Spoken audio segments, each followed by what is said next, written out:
Welcome to Losing It 2025. We are 7 weeks into this weight loss journey and my results have been mostly good. There's been a couple of things along the way that maybe we need to improve on. Let's talk about that in just a moment.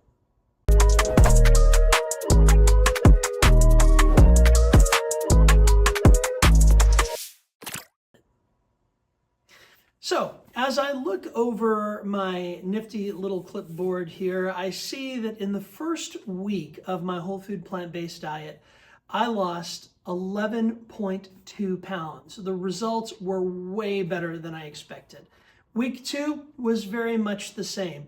I lost 11.8 pounds in my second week on this plan. The third week, things began to slow down, which was completely expected. I didn't expect to continue to lose double digits of weight every week throughout the entire process. So in week 3, I lost 3.4 pounds. In week 4, things slowed down even more, and I lost 1.8 pounds. The following week, week 5, saw a 2-pound loss, and week 6 saw a 2-pound loss as well. So if that trend continued unabated, I would be completely content. You can color me happy with a 2-pound weight loss every week until I reach my goal of having lost 100 pounds.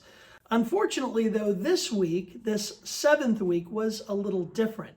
For most of the week, I saw a steady line just at 304, 304, 304, day after day. It seemed as though the needle was not going to move at all and that I was going to see a 1-pound weight loss.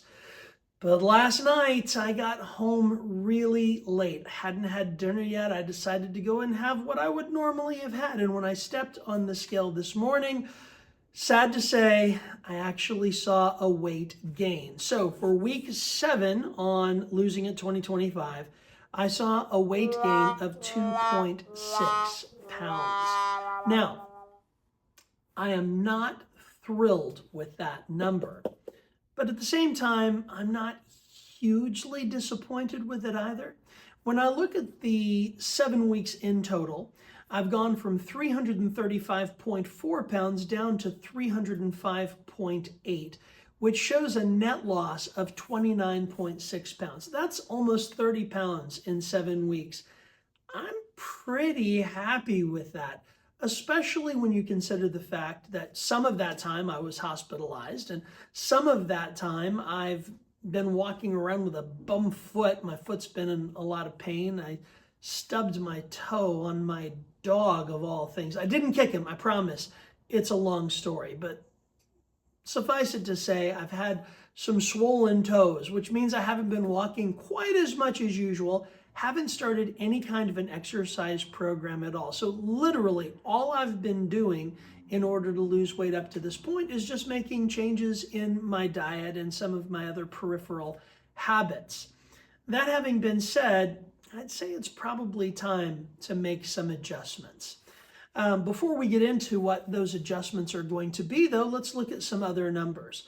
I'm using a Renpho scale to calculate not only my weight loss, but to track a number of other factors as well.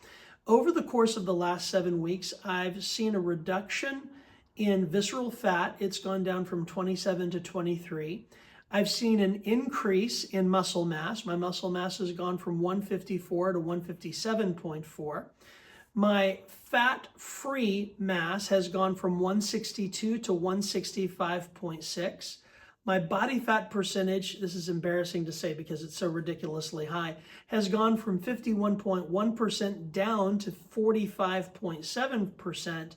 And my BMI, of course, has gone down as well from 44.9 to 41.4.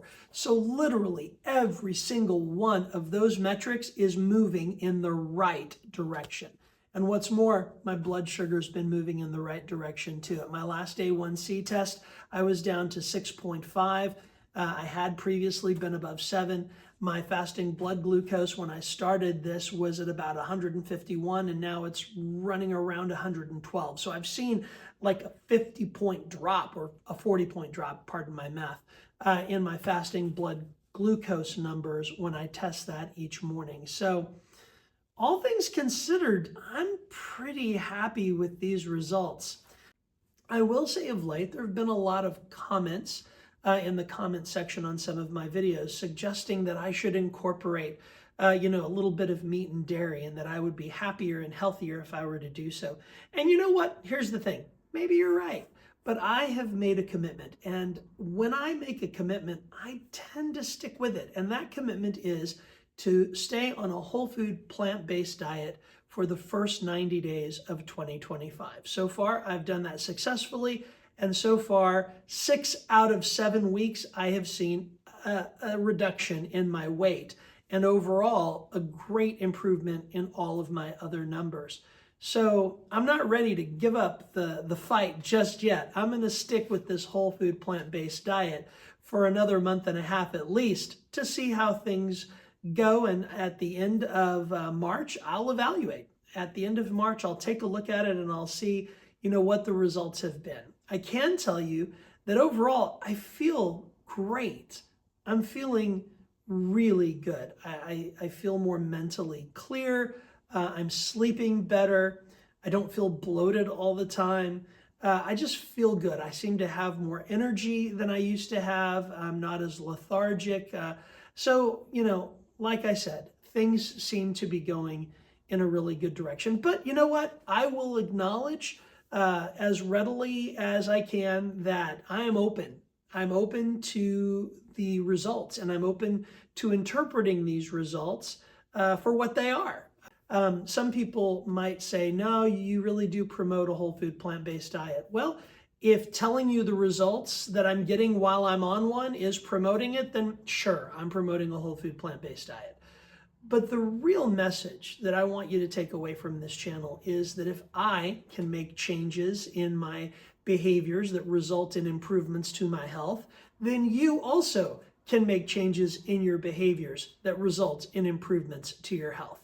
I am not trying to tell you what kind of diet you should be on or what kind of exercise program you should be on. I am not an expert in those fields. I am just a regular guy trying to make changes in my life to become a healthier and a happier version of myself. And so far, so good. So that having been said, I do think it's time to make some changes and to make some short-term goals. So my immediate goal is to drop below 300 pounds.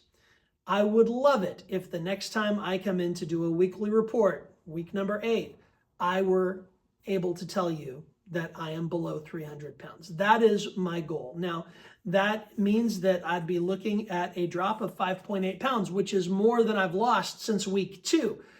But I believe there are some things that I could do that would at least move the needle in that direction.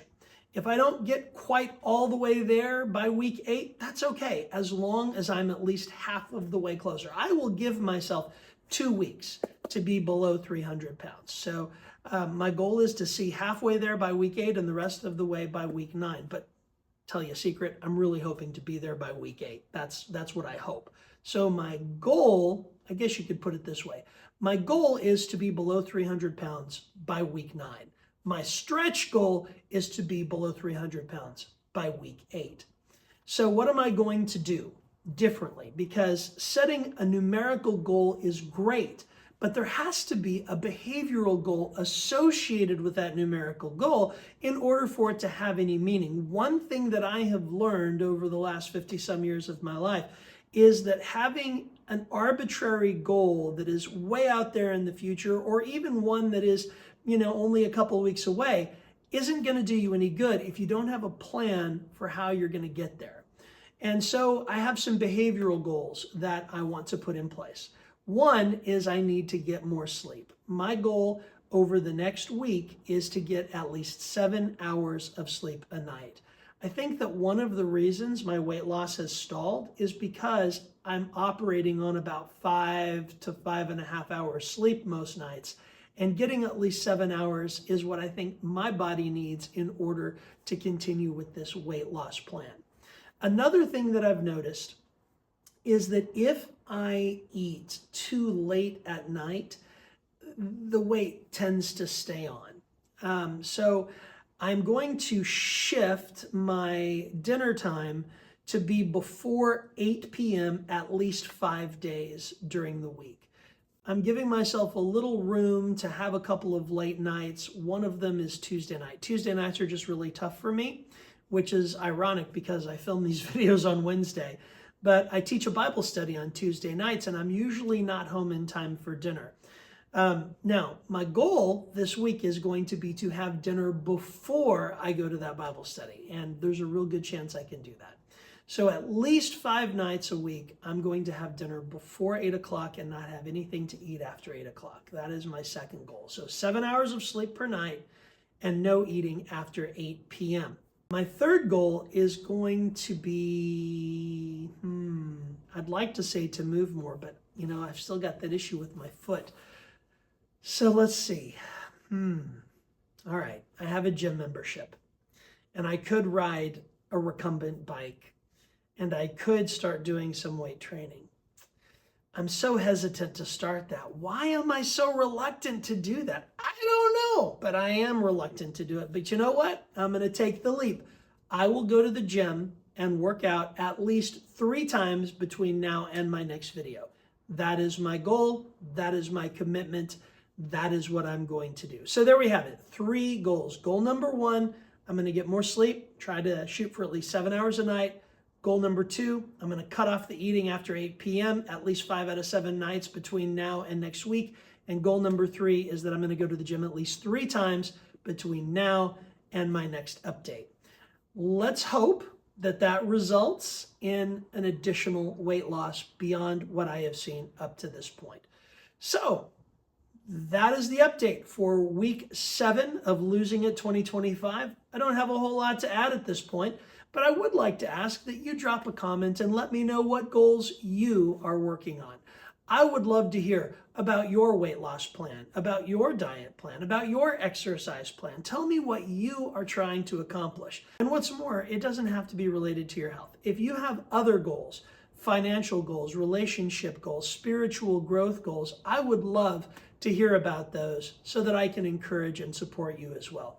Let's build a community here on Losing It 2025, one of mutual support and encouragement. That's what I'd like to see happen. I hope that's what you'd like to see happen too. I'll see you next time. God bless.